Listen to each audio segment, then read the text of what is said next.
Welcome. It is a special pleasure to welcome each and every one of you. My name is Steve Rothstein. I'm the Executive Director of the John F. Kennedy Library Foundation. And on behalf of James Roth, the Acting Director of the Library, and all of the Library and Foundation staff, we welcome you here. For those of you in the room, and we know it's live streaming, and there are folks in New York and California watching as well. So we welcome each and every one of you. In these challenging times, tonight is about inspiration. And you're going to hear about two remarkable people and in just a few minutes. So it's really an honor you're going to hear in a few minutes about Max and Mayor Brown, but we'll get to that in just a minute. Before we get to that, we're also humbled to be joined on the stage by Congressman Bill Delahunt, who is representing the Institute of Politics at the Kennedy School, that we both personally, Congressman, you and the team at the IOP, you're role models. What you have done in your career and what the IOP teaches students each and every day is something that embodies President Kennedy's goals. And this is a partnership between the Institute of Politics and John F. Kennedy Library Foundation. So it's really a pleasure to partner with you and with your team. Thank you so much for being here and for everything else.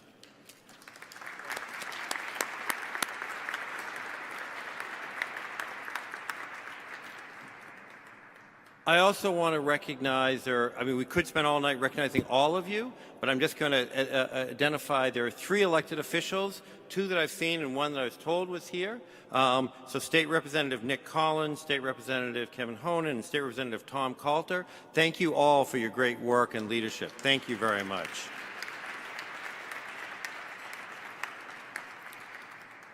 These awards tonight are the result of literally months of discussion and the New Frontier Award Committee. And there are several folks who are here on that committee, and I can tell you, because I sat through the meeting, they had some tough choices.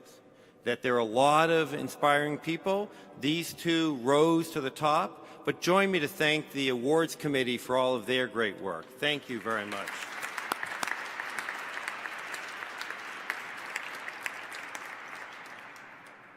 There are 2 awards being presented tonight. One for elected officials is the Fenn Award, named after Dan Fenn, who's a member of the awards committee, worked for the president in the White House, and was the first director here. And Dan is with us tonight with his daughter, Ann. Dan, thanks for being here and for all of your inspiration. Thank you so much, Dan.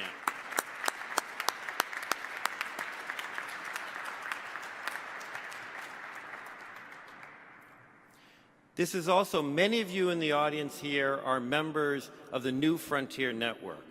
And through Steve Kerrigan, the co-chair, and through Steve to all of you, thank you. Thank you for your leadership. Thank you for your hard work. Thank you for your inspiration in the state, in the city, and all you're doing in the institution. The future of the Kennedy Library is so intertwined with the work of the New Frontier Network. Thank you so much. We appreciate it.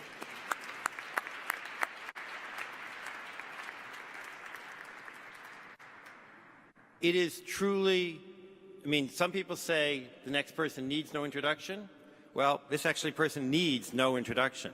Having said that, I will introduce Jack Schlossberg, who has really done so much in the short time already that he has, both through a member of the New Frontiers Committee, Award Committee, the Profile and Courage Committee, through his writings and op-eds that have appeared in a number of newspapers, has really embodied his grandfather's vision and goals in so many ways, and is really working in the legacy of President Kennedy. Join me to welcome Jack Schlossberg.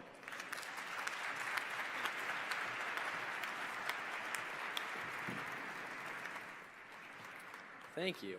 I do still need an introduction, I think. Good evening, everyone. It's so great to be here with you all. Thanks for being here, everybody. I'm humbled to be here, as I always am.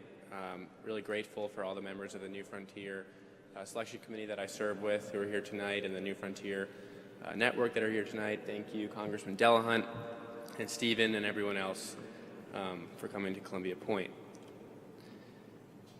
The energy, faith, and devotion of a generation of young Americans is what my grandfather himself was a part of, until he believed in, and until he relied upon throughout his entire political career.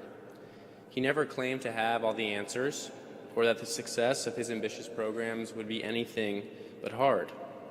But he spoke directly to a young generation, to young Americans, when he laid out his vision for a new frontier. It was not, as he said, a set of promises, but a set of challenges. It was not what he would offer the American people as president, but what he would ask of them. Tonight, in a moment of uncertainty for so many of us, a moment when so many of us are asking ourselves and each other what we can do for our country, I can't think of a more important lesson to draw upon than this key fact, that it's up to all of us, young people in age or at heart, to come together, find out what beliefs we share, and work towards solutions. Tonight is an important one for many reasons. Tonight we pay tribute to the power of politics to enable young Americans to have a real, tangible, positive impact on their community. And tonight we celebrate the capacity for public service outside of elected office to take on difficult challenges with a new perspective. We can all make a difference, and tonight we honor two people whose lives and careers prove that no matter how difficult the challenge may seem, how unfavorable the odds may be, it's possible to do a great deal of constructive and lasting work in your community and beyond. So let's start with Max Kenner, the founder and executive director of the Bard Prison Initiative. In 1999, as an undergraduate at Bard College, Max saw an opportunity to help his community. So he started BPI, a program which allows for incarcerated men and women to earn their Bard College degrees while serving their sentences. Once Max received support from the Bard College and from the New York State Department of Correctional Services, he launched a pilot program with just 15 students. But since then, BPI has grown and now enrolls nearly 300 students within 6 campuses and facilities all across New York State, and so far BPI has awarded nearly 400 Bard College degrees. Students in the program are held to a high standard, and they receive the full breadth of a liberal arts education, and they reap the benefits of that education, as over 80% are now employed in the public and private sector, and less than 2.5% have returned to prison. This program addresses the heart of a complicated and increasingly urgent issue. Max's innovative approach has had lasting, positive impacts on hundreds of individuals and proves that a problem which may seem intractable or too complicated can be addressed by a young, motivated college student who understands what a great fortune an education is for anybody. In addition to winning several awards and being put on Governor Cuomo's New York State Council on Community Reentry and Reintegration, Max was recently a fellow at the Warren Center for American History at Harvard, so I guess nobody's perfect. BPI's ambitious goals, its tremendous achievement, and the legacy it leaves with every new graduate represents the essence of the new frontier President Kennedy imagined. Now join me in watching a short clip about BPI's history and its great work. The power of education to give life, to nurture growth, to redeem our hearts, our minds, and our souls is why we are here. Well, in life, you can't get from your point of departure to your point of destination without at some moment along the way encountering turbulence. I think this is my opportunity and my way of giving back. It was actually just a down payment on my apology. When you're in those turbulent moments, there are going to be some folks around you who will doubt your ability to make it through. Before I applied to Bard, I used to walk past the Bard classrooms and gaze inside. I often wondered, what would it mean to be a Bard student? Can I handle college? Am I built for Bard? These questions haunted me. Right then and there, I decided to devote my heart and soul to BPI. You have transformed this environment to a campus for higher learning. That's not ordinary. That's extraordinary. BPI defeating Harvard's debate team. That's a narrative similar to David and Goliath. That's not ordinary. That's extraordinary. That event received more recognition in the media And both the governor of New York State announced his support, not just for BPI, but for the establishment of other programs like ours. And President Obama announced an expansion of the Pell program to launch programs like these all across the country. And hopefully this will start like a new chapter in breaking this chain of dysfunction that's happened in my life and a lot of other people's lives. Class of 2016, we made it. Guess what? You've made it through. You're worthy to be praised. Your accomplishment really is part of helping to change the face of how we deal with criminal justice in America. We need more education and less incarceration in the United States. We are absolutely proud of the role that we've had and the accomplishments that our students have had in making decision makers in philanthropy and government consider a different perspective. Only at the end of life that the account is taken. You may have started late. You may have had a more difficult past.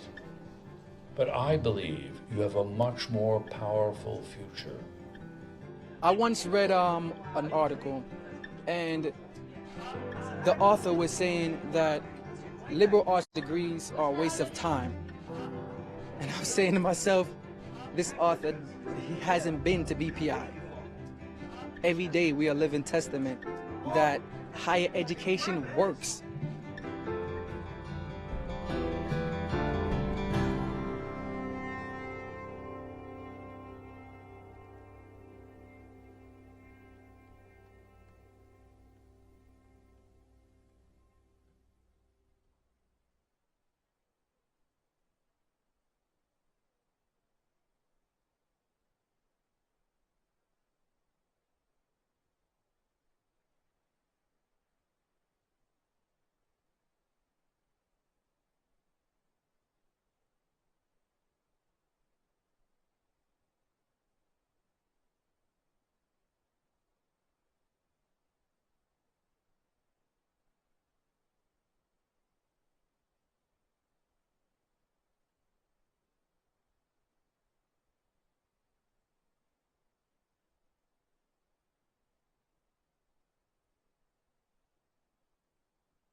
With his tireless efforts, Max Kenner has kept the spirit of the New Frontier alive. We are honored to have him here tonight. And now let me welcome to the stage the winner of the 2016 John F. Kennedy New Frontier Award, Max Kenner.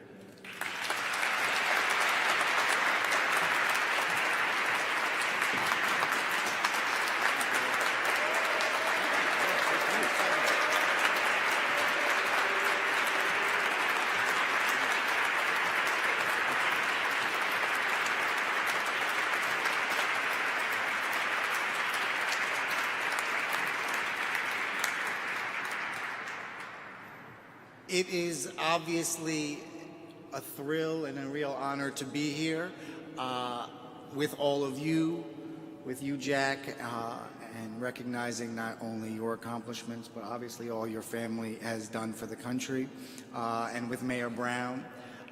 There is no time that at least I can remember in American life when the sacrifices of what public servants do every day has been more obvious than in the last month or so. So Thank you, and obviously to you, Jack, for all the contributions of your family to American life. For me, being here today, I think symbolizes not so much my own or BPI's own accomplishments or achievements, but finally, after many years, after a generation, the central civil rights issue of our time in the United States finally coming to the fore in the public imagination. And I can't imagine a better place for that to happen than the John F. Kennedy Library, who obviously, above all else, John Kennedy in the last 100 years in American life symbolized to Americans an idea of optimism for the future and a sense that we had the capacity to achieve things together. And yet, over the last 30 or 40 years, our biggest investment domestically in American life has not been in the things which someone like President Kennedy prioritized: in education, in healthcare, in housing, or civil rights. Our largest investment has been in punishment, particularly in prisons. And over the course of someone my age's lifetime, or Mayor Brown's lifetime, right, we have, at the municipal level, the state level, and the national level, incarcerated more and more people for longer and longer periods of time, often at younger and younger ages, and for smaller and smaller infractions of the law.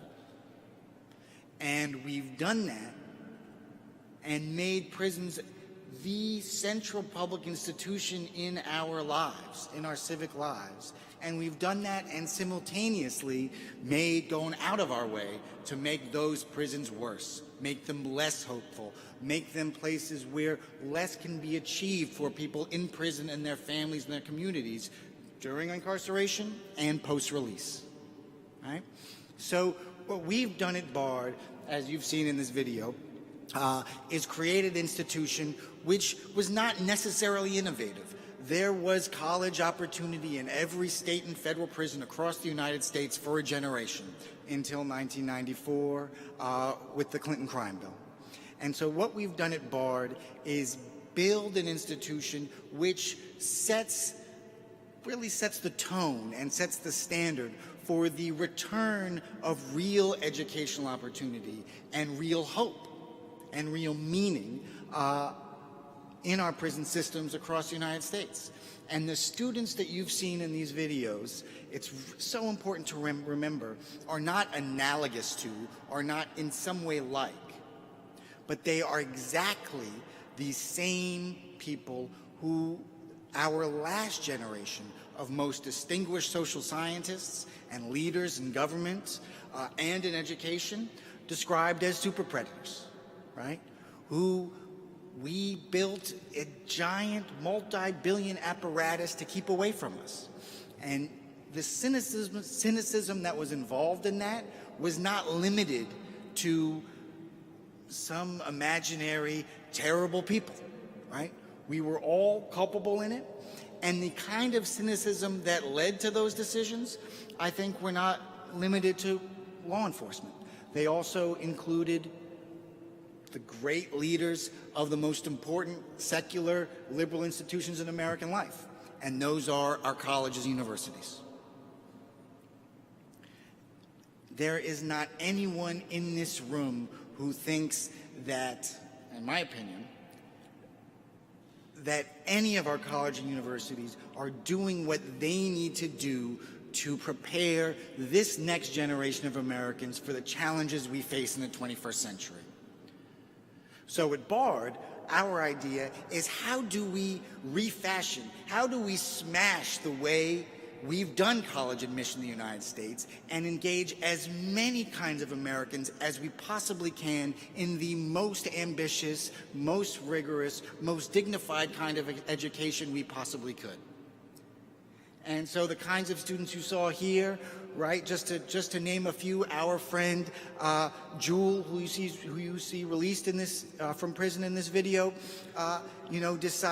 was so inspired by continental literature and philosophy, decided he wanted to learn German so he could read Hegel and Heidegger in the original, right? And Sebastian, who you see talking in such a beautiful way about his inner life in this video, right now is writing a senior thesis on the impact of Japan's invasion of Korea, and that's how that has borne out in Korean culture over the years. And at our last BA graduation 2 years ago at Eastern Correctional Facility, a full half of those graduates, incarcerated men of all ages, a full half of them were majors in mathematics, right? How far does that go to puncture the liberal prejudice that you find in every part of life of who's interested in what and who's capable of what? And we were very lucky a few years ago. We've benefited from the friendship of the Archdiocese of New York, and we spent some time with the Cardinal Tim Dolan, and he said something that I try to repeat virtually everywhere I go, which is that the Church believes that God continues creation through education. And as you know, in the Jewish tradition, we believe that learning itself is a form of prayer. Okay? And when I think of the accomplishments of your grandfather, Jack, and of your accomplishments already and to come, Mayor Brown, I think at this moment in American life, when we define success so exclusively about how much money or notoriety we accumulate, and greed is the only value that we share collectively as a society, it seems, right? I think it's so important to remember that there are things we will achieve or fail at together politically, but to make really, truly lasting change, we need to have the courage to believe in ourselves, and particularly young people, and put individuals at the center of that change. And a return to the faith in education and the power of it, in our opinion, is the best way to do it, and the only way for us not to continue, and more importantly, not to repeat the moral catastrophe that mass incarceration has become in our lifetime.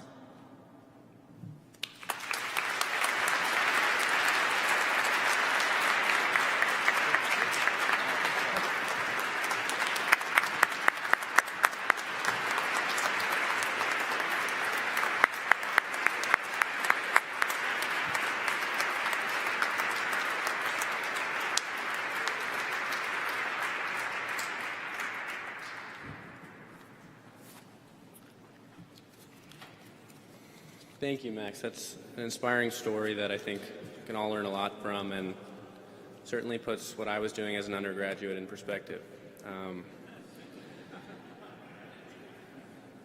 It's an honor for me now to introduce the mayor of Compton, Asia Brown. At 31, she was the youngest mayor ever elected in that city. And as the younger brother of two older sisters, I can tell you now that in my experience, the younger you are, the smarter you are. And Mayor Brown certainly proved that true during her 2012 election campaign when she defeated 12 challengers, including the former mayor and the incumbent mayor. And while in office, she has made impressive and important progress in her city. Mayor Brown has instituted important reforms with particular focus on assisting families in need and reducing crime. Continuing on the work she did in Compton before being elected, Mayor Brown has worked to reduce gang violence in her city by empowering members of the community, and with great success, as the homicide rate in Compton fell by 50% between 2014 and 2015. And her efforts to expand opportunity in Compton have also been successful. With vocational programs and incentives for local hiring, Mayor Brown has also cut the unemployment rate in half during her tenure. And I'm told that in her free time, Asia is a youth pastor, mentor, and is passionate about empowering young women to live a life with purpose and vision, while in my free time, I make fun of my sisters and watch basketball. Though she's already achieved a great deal, her work in Compton is just the beginning, as the beginning of her successful political career. And now let's hear a bit more about Mayor Brown in this short video. What shocked me the most was everyone else's reaction. Just the first thing off the top of their mind were, are you old enough? Are you tough enough? And I'm just surprised that I would have the audacity to run for mayor.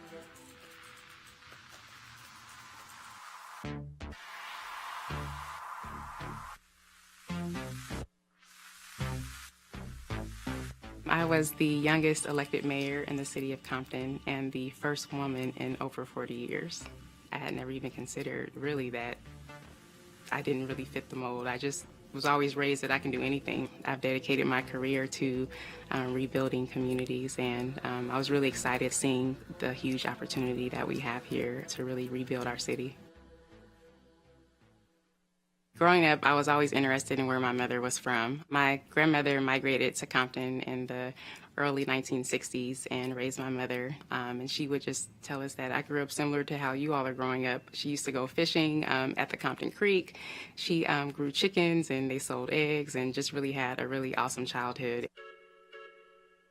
My mother told me the story of just the change of Compton over the different years and decades and the influencing factors. My grandmother was an amazing woman. She was a leader in her own right as well, but she was raped and murdered in her home. And my mother decided to move out of Compton and to raise my brother and I in a different city. After getting into college, I remember taking a class called Los Angeles and the American Dream, and it described in detail the policy instruments that were used to redline and to separate people of color from Caucasian people, and just really what the impacts were economically, socially. And so that really just sparked something really strong inside of me. And at the time I was pre-engineering, and I ended up changing my major to urban planning, policy, and development. Every human being at some point in their life goes through some form of pain, and it's something that you have to decide to get over. We have to decide to forgive. We have to decide to move on. My husband and I, we moved back to Compton almost 10 years ago now because I see the opportunity here. And if someone doesn't step in and really give it an opportunity that it needs, and how will it change? It was really nostalgic to me how my life came full circle. I don't look at Compton as a dark place. I look at it as a place of hope and opportunity. I can definitely relate to families that have lost loved ones and the void that it leaves, and that it's really something that's never replaced or filled. And so I think that gives me a unique ability to relate to the community and to really understand what they're going through. I came in at such a delicate time with so many challenges, and with the community just really being so disappointed with former leadership that they were not only looking for change, but they really wanted a different type of leader. And so I think women have an ability to really reach people and to really communicate in really natural and organic ways. And so I think that that was comforting for a lot of people. Male-dominated leadership is the status quo. Anyone can come and push the status quo, but we're here to break paradigms and to just shift what people believe a mayor should be and a public servant should be. My vision for Compton is really an inclusive future that is really focused on not only revitalization, but restoration of institutions that were lost. In terms of economic development, we just finished landing a Fortune 500 company in the city of Compton. We have a new UPS fulfillment center, which is going to provide hundreds of jobs and also about $70 million of reinvestment into the Compton economy. When I came into office, our unemployment rate was about 18%, and at the lowest over the last 3 years, it was about 7.1%. The policies that we are focused on in my office, they're really built around equity and access and opportunity. And I just come from a strong school of thought and a personal belief that if you give any kid an opportunity to achieve and excel, that they will, given that chance. I think that women have this invisible barrier where they believe that someone has to ask them or select them or anoint them to step into a leadership role. But I just believe that if we believe personally within ourselves that we're capable of affecting change, that we should go for it. You only live one time, and I'd rather not live with regret of thinking that I wish I would have made a difference or I wish I would have stepped up. I think my biggest fear is not trying.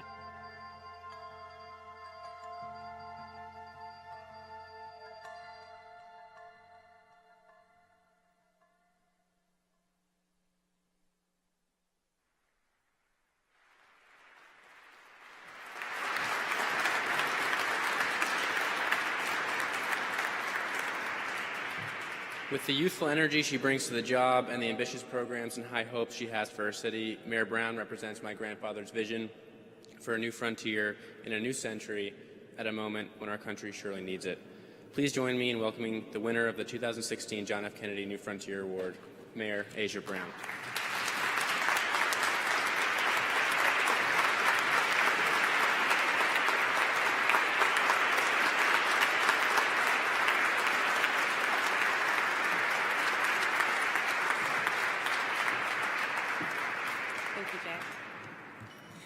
Good evening, everyone. Just want to thank the John F. Kennedy Foundation, the entire selection committee, also Daniel Finn, whom I have the honor and pleasure to meet, for being an inspiration, and also Harvard University for really investing in leadership and the next generation. This is an amazing and prestigious honor for me, and I can truly tell you that I never thought that I'd be here. When I think about John F. Kennedy, President Kennedy, and the legacy that he's left for leaders, a few things have come to mind. And change has arrived on the shoulders of those bold enough to believe in new ideas, a realm of possibility, and daring enough to take a stand.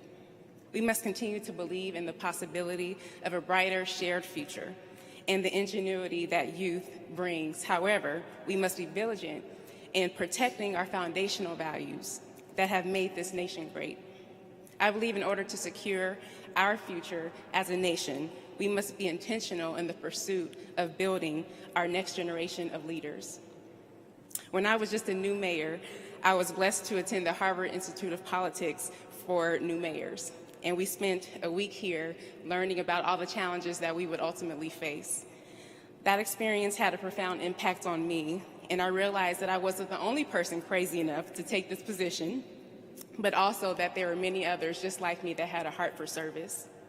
As part of that experience, I had the privilege of visiting the Presidential Library right here on this very special grounds, and it impacted me for a variety of ways. As a young girl, I was inspired by the legacy and the leadership of John F. Kennedy, and he was not only bold, courageous, but also had a magnetic personality and the compassion that really, I think, permeated all generations, and regardless of your race or your nationality or ethnicity. I was equally inspired by Mrs. Kennedy's dedication to her family and her country.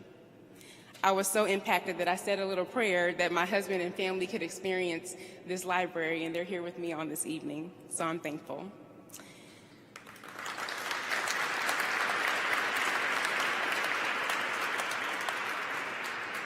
The John F. Kennedy Library stands as an institution that is dedicated to educating future generations and providing the tools and historical perspective that we need to lead our communities and to serve our country. Although I have been equipped with one of the best educations in the nation and spent thousands of hours in a library, nothing could have prepared me for the amazing journey of being mayor of the city of Compton. Since taking office, I've been challenged at every side.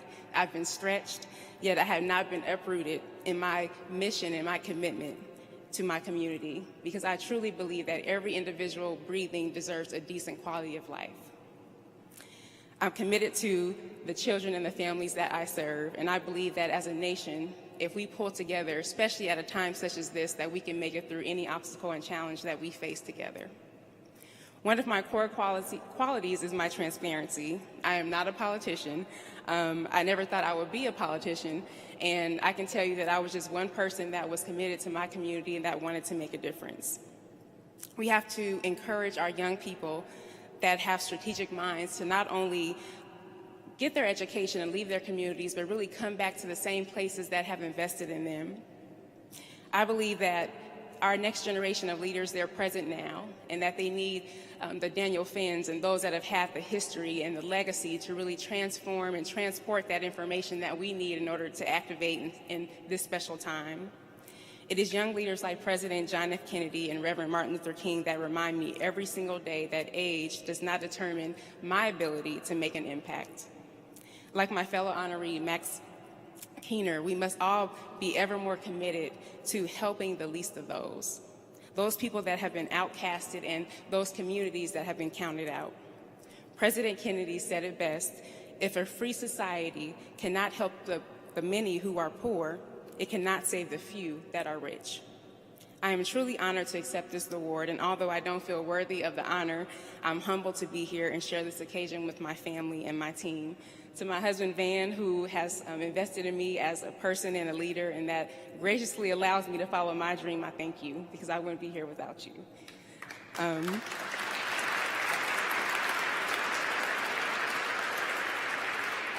And to Melissa, who's telling me no, not to acknowledge her, my chief of staff, I call her Command because she literally is my right hand for everything in life. And so I love you to pieces. And to Debbie, who's also my executive secretary and been a friend for many, many years, and her husband, Tony, we're a small team, but God really uses us to do mighty things. And so I'm really thankful that you all were here to share this special day.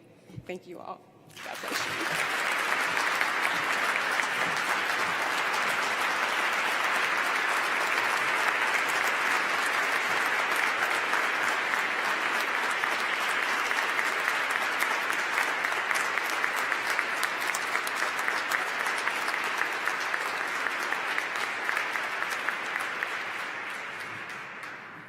Can I ask Jack and both award winners to come up with their awards so we can take a group photo and together we can congratulate all of them again?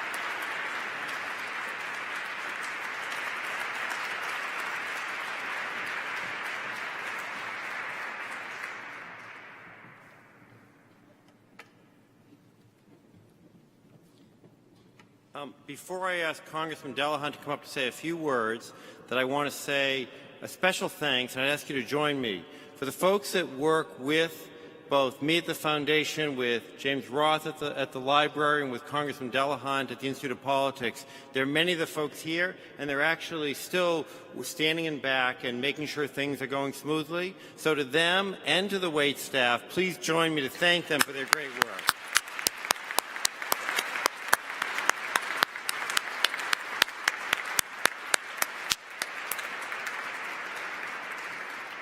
We're talking about inspirational leaders. Congressman Delahunt served for over 2 decades as a district attorney and did amazing work there. Then he went to Congress and for 14 years, representing the 10th District on the Cape, was a real leader on so many issues, local, national, and international. And more recently, he's taken on the leadership of the Institute of Politics. Join me to welcome our partner in this program, Bill Delahunt. Well, thank you very much, Steve. On behalf of the Institute of Politics, let me say that we're thrilled to partner with the Library Foundation because we really do mirror each other in terms of our goals and our mission. In fact, I'm going to relate some good news to those assembled here. Today, for the first time in the history of the Institute of Politics, there was a statement that was issued by newly elected members of the United States House of Representatives who spent 3 days in Cambridge at the Institute of Politics. And I'm just going to read a couple of sentences of that statement, because it seems to be rather rare these days. Why we fully, and this is quoting that statement, why we fully understand the tremendous challenges ahead, we choose not to focus on our differences, but instead on the unwavering commitment that we all share to serve our constituents and our nation. The freshman class of the 115th Congress is a talented and diverse group of public servants who vow to work together both Republicans and Democrats, when we can and where we can for the American people. I think that deserves a round of applause.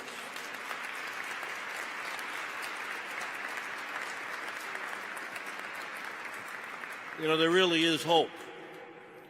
And I have to say to Mayor Brown and Max, you've already accomplished much with your deeds, but your words are truly inspirational. And when things appear to be darkest in our history, we always seem to find, dig down, and reach our better angels. And two of them are here. But don't think that your work is done, because it's only really beginning. You know, I was sitting here and I'm thinking of what I'm going to say, and I look up at the words of President Kennedy, and I'm going to read this because this is really why I believe we're all here tonight. To not just acknowledge these two individuals, but what they represent in terms of our country and in terms of meeting the challenges that always confront humanity. And this is President Kennedy. All this will not be finished in the first 100 days, nor will it be finished in the first 1,000 days, nor in the life of this administration, nor even perhaps in a lifetime on this planet. But let us begin. And tonight is the beginning. And thank you for your deeds, your inspiration. And remember, the work has just begun, as the song goes. Thank you all so much. And to Jack, and to Steve, and to Jamie, we look forward to working with you as we go forward to realize the dream.